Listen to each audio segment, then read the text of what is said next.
Hello, I'm Steven, and this is Cherry Knoll Whiskey Reviews.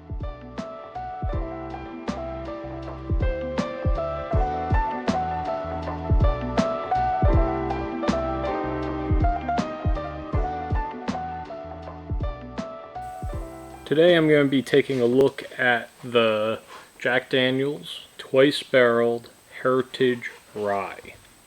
So this was a 2023 release, going based off of the dates of the first barrel and the second barreling. I can kind of take a guess and say that its total age statement is around 8 years between the first and second barrel. The label itself is much like a lot of the other special releases from Jack Daniel's, and very pretty square bottle with a little bit of ornateness up at the top. Very dark in color for the whiskey. As you can see, I already poured a glass of it to give it a second to open up, seeing as that this was my first pour from this bottle. I figured I would give it as much opportunity to open up as I can. Apparently we can't get comfortable. But much like just about every other Jack Daniel's special release in the past few years, I'm really looking forward to this.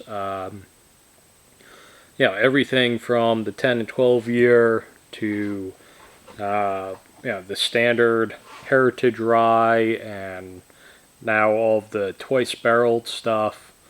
Even their bottled in bond and bonded releases in the recent past have all been really amazing. Jack Daniel's has really been stepping up their game quite a bit.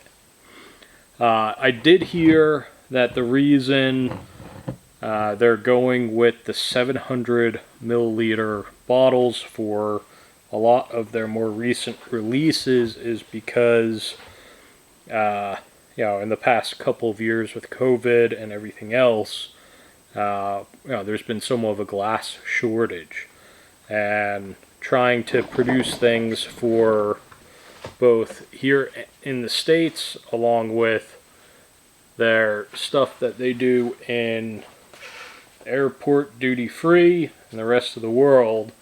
The 700 milliliter was just a easier bottle size to do one for everything and kind of be done with it.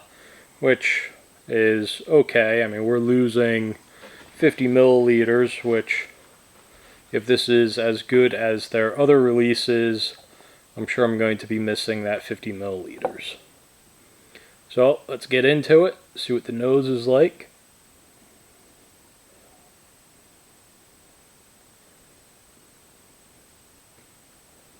So right off the bat, I get a citrus, like a lemon citrus, followed by a sweet honey, which is very nice.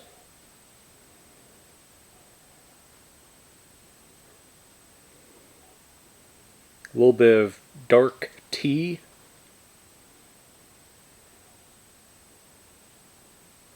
Then kind of follows through with a little bit of caramel. With the second barrel being a toasted, high toast, low char barrel. It's got a unique nosing to it because of that toast.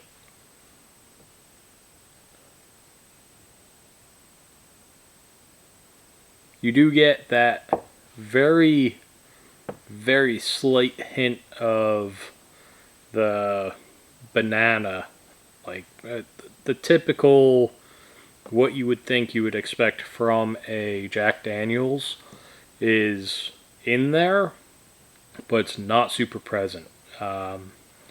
If you were to give this in just a glass without telling someone who drinks Jack Daniels a lot, they would probably say that it was somewhat familiar, but not Jack Daniels.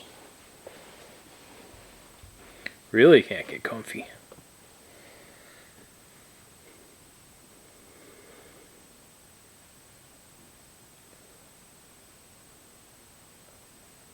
The sweetness is almost borderline like a cotton candy sweetness.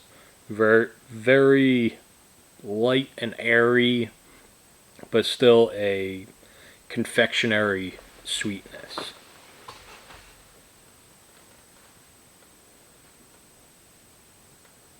Yeah, the nose is extremely vast.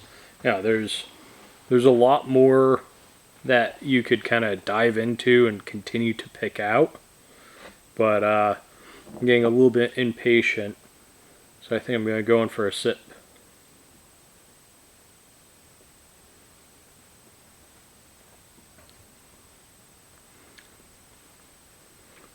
So off the bat, you get a lot of oak, like a slight tannic oak right off the top.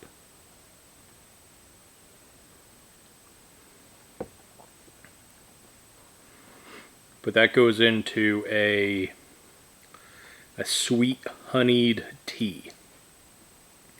It's got a earthy tea, but also comes back with that sweetness of honey to kind of balance out that earthiness.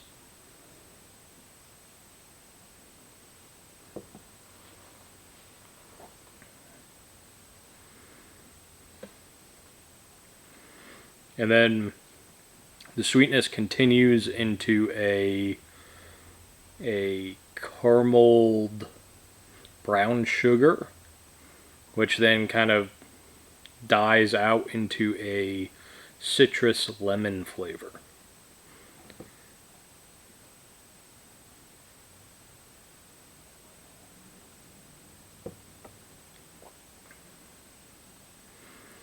The mouthfeel is oily and drying. Like, you can tell that there's a lot of oak in it, but it's got a very velvety, smooth feel to it as well.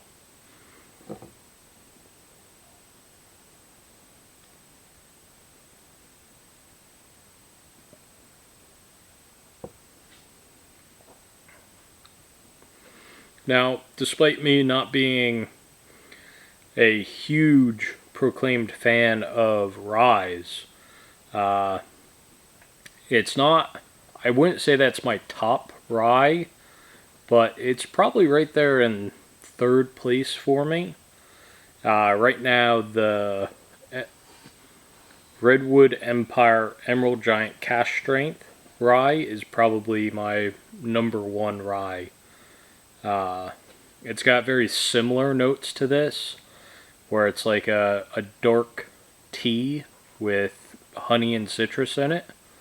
That one just has a little bit less tannic oak to it, which makes it slightly easier to sip.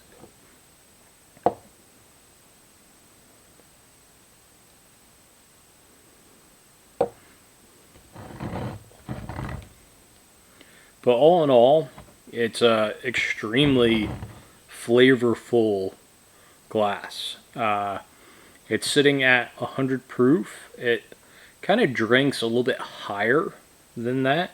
It's got a little bit more spice to it, which would lead you to think that might be, closer to the 110 proof than the 100 proof. But nonetheless, it's definitely a sippable glass.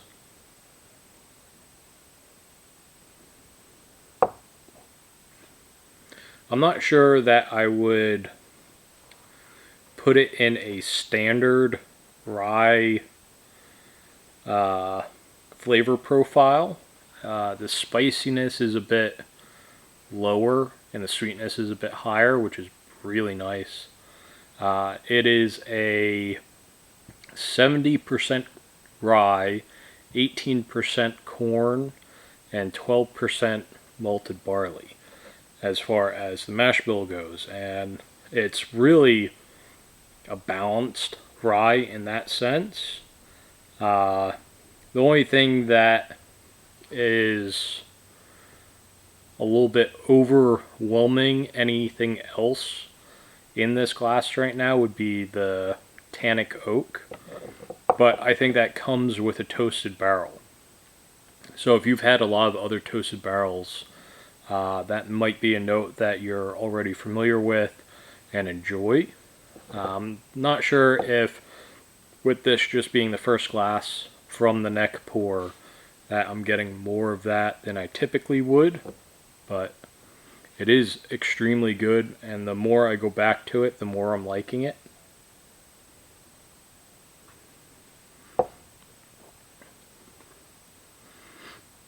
Yeah, the oak is kind of settling back and the honey is taking more of a forward note on it.